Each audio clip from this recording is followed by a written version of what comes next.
Saudara-saudara yang terkasih dalam nama Tuhan Yesus Kristus, selamat pagi di hari yang baru, di minggu yang baru. Mari kita beribadah sejenak. Kita menyanyikan buku HKBP dari nomor 594 ayat 1.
Kasih karunia dan damai sejahtera dari Allah Bapa dan dari Kristus Yesus Tuhan menyertai saudara-saudara. Amin.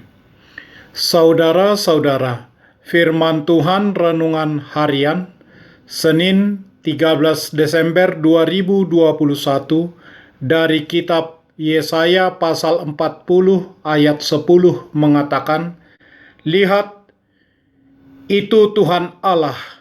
Ia datang dengan kekuatan dan dengan tangannya ia berkuasa. Lihat, mereka yang menjadi upah jerih payahnya ada bersama-sama dia, dan mereka yang diperolehnya berjalan di hadapannya." Dalam bahasa Batak Toba mengatakan, "Idama marhuasodo ro Tuhan Jahuba jala tanganna gumonggom ibana. Idama ihutuibana upana jala dijolona pamalosonna." Demikian firman Tuhan. Saudara-saudara, Yehuda diberitahu bahwa mereka akan ditawan, dibawa ke Babel dalam pembuangan. Masa depan mereka suram. Semua yang mereka yakini dan harapkan akan diambil dari mereka. Allah telah menyatakan penghakiman atas mereka karena ketidaktaatan mereka, dan mereka tahu bahwa mereka telah gagal sebagai suatu umat Allah. Kata-kata penghiburan sajalah yang dapat menenangkan mereka. "Hiburkanlah, hiburkanlah umatku," demikian firman Tuhan Allahmu. Yesaya pasal 40 ayat 1.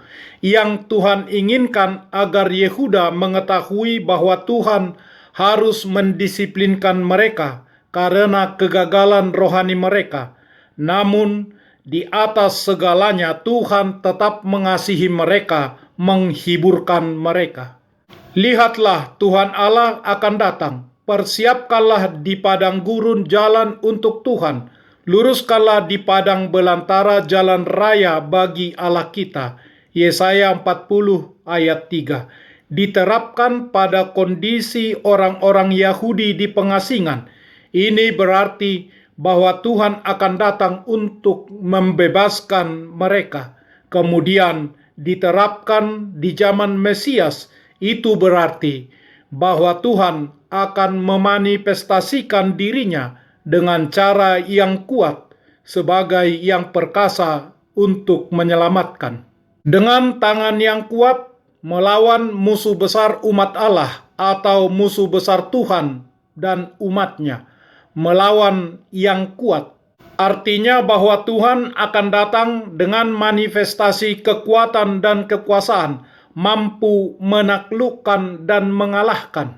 Menaklukkan dan mengalahkan setiap musuhnya, dan untuk melaksanakan keselamatan kepada umatnya secara lengkap dan sempurna. Tangan adalah simbol kekuatan, karena dengan tangan itulah kita mencapai tujuan kita. Dengan itu, seorang penakluk membunuh musuh-musuhnya dalam pertempuran. Jadi, mematahkan lengan atau tangan orang fasik artinya mengurangi, menghancurkan kekuasaannya, sebagaimana Mazmur pasal 10 ayat 15. Aku telah mematahkan tangan Firaun, Raja Mesir. Yehezkiel 30 ayat 21, Yeremia 48 ayat 25. Demikianlah dikatakan tentang Allah, engkau memiliki lengan yang perkasa. Mazmur 89 ayat 13, dan lengannya yang kudus membuat dia menang.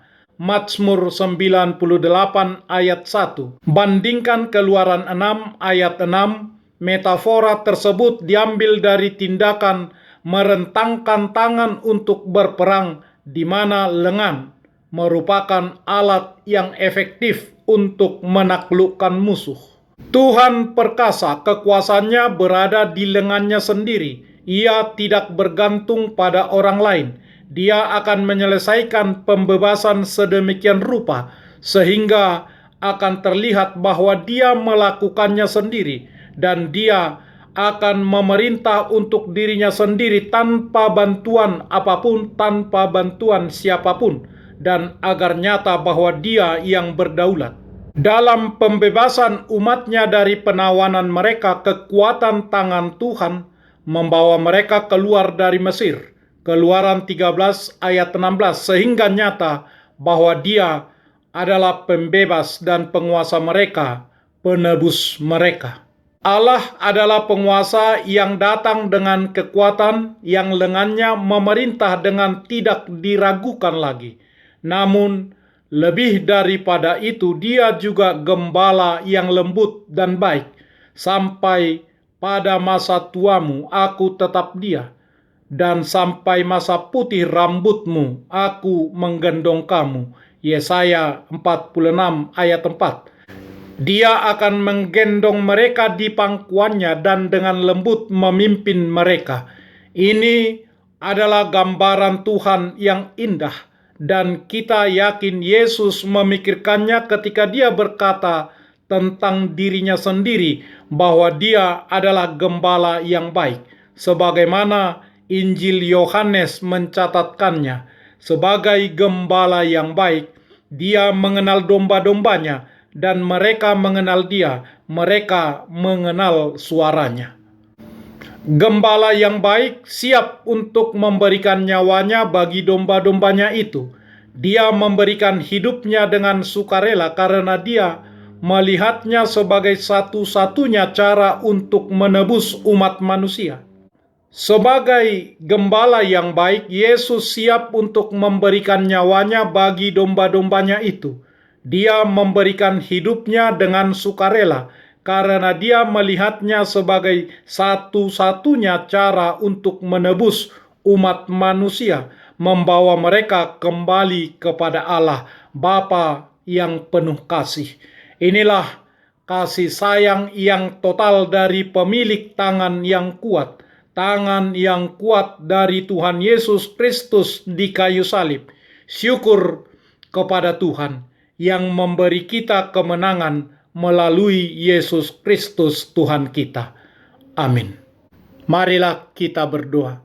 Ya Tuhan Allah yang Maha Kuasa, yang Maha Pengasih, Engkau menghendaki agar kami hidup dan bahagia.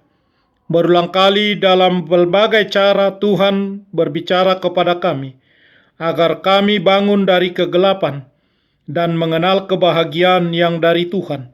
Karena itu kami merendahkan diri dan memohon kepadamu. Berikanlah kami Roh Kudus, agar kami percaya akan kasih-Mu dan mendengar firman-Mu yang menjadi dasar pengharapan kami akan hidup yang kekal, yang Engkau sediakan sebagai penghiburan kami melalui tangan-Mu yang kuat di dalam Yesus Kristus Tuhan kami. Amin. Marilah kita menyanyikan buku nyanyian HKBP dari nomor 594 ayat 1.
Kita bersama-sama berdoa dengan doa Bapa kami.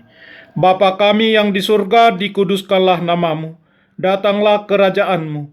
Jadilah kehendakmu di bumi seperti di surga. Berikanlah kami pada hari ini makanan kami yang secukupnya. Dan ampunilah kami akan kesalahan kami, seperti kami juga telah mengampuni orang yang bersalah kepada kami. Dan janganlah membawa kami ke dalam pencobaan, tetapi lepaskanlah kami daripada yang jahat. Karena Engkau punya kerajaan, dan kekuasaan, dan kemuliaan sampai selama-lamanya. Amin. Anugerah Tuhan Yesus Kristus, kasih setialah Bapa, dan persekutuan Roh Kudus menyertai saudara-saudara. Amin.